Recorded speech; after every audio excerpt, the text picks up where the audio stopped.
নমস্কার, আপনাদের সবাইকে পাপিয়ার হেসেলের সাদর আমন্ত্রণ। আজকে আবার একটি রেসিপি নিয়ে হাজির হয়ে গেছি। প্রথমে এখানে মটর ডালটাকে লঙ্কা দিয়ে ভালো করে পেস্ট করে নেব, নিয়ে রেখে দিয়েছি। আর এই পাশে প্যান বসিয়ে দিয়েছি, প্যানের ভেতরে দিয়ে দিচ্ছি দুটো কাঁচা লঙ্কা চিড়ে নিয়েছি, আর তার সঙ্গে দিয়ে দিলাম হাফ টিস্পুন কালো জিরে। দেওয়ার পরে এখানে দিয়ে দিলাম একটি বড় সাইজের ঝিঙে, সেটাকে টুকরো করে নিয়েছি। ঝিঙেটাকে দিয়ে একটুখানি নাড়াচাড়া করে আমি এর ভেতরে দিয়ে দেবো পরিমাণ মতন লবণ দিয়ে ঝিঙেটাকে আর একটুখানি ভেজে নেব। ভেজে নিয়ে এর সঙ্গে অ্যাড করে দিব 1 টিস্পুন পোস্ত আর 4 মগজ একসঙ্গে বেটে নিয়েছি, সেটাকে দিয়ে দিলাম। আর তার সঙ্গে একটি কাঁচা লঙ্কাও বেটেছিলাম, সেটাকে দিয়ে দিলাম।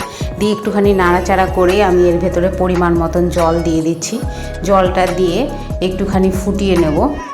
আর এই পাশে যে ডালটাকে বেটে রেখেছিলাম, সেই ডালটাকে ফেটিয়ে নিয়ে এই পাশে যে জল ফুটে উঠেছে, সেই জলের ভেতরে এই ডালের বড়িগুলোকে দিয়ে দেব। একটু একটু করে বড়ি শেপে দিয়ে এইটাকে একটুখানি শক্ত হওয়ার জন্য রেখে দেব। একটুখানি শক্ত হয়ে এলে এটাকে ভালো করে নেড়ে চেড়ে নামানোর আগে সামান্য পরিমাণ একটুখানি চিনি দিয়ে নামিয়ে নেব, তাহলে রেডি হয়ে যাবে ঝিঙের জল ভরা। অবশ্যই বাড়িতে একবার ট্রাই করবেন, কেমন লাগলো কমেন্টের মাধ্যমে জানাবেন। লাইক করবেন, শেয়ার করবেন বন্ধুবান্ধব আত্মীয়দের মাঝে, আর সাবস্ক্রাইব করে অবশ্যই আমার পাশে থাকবেন।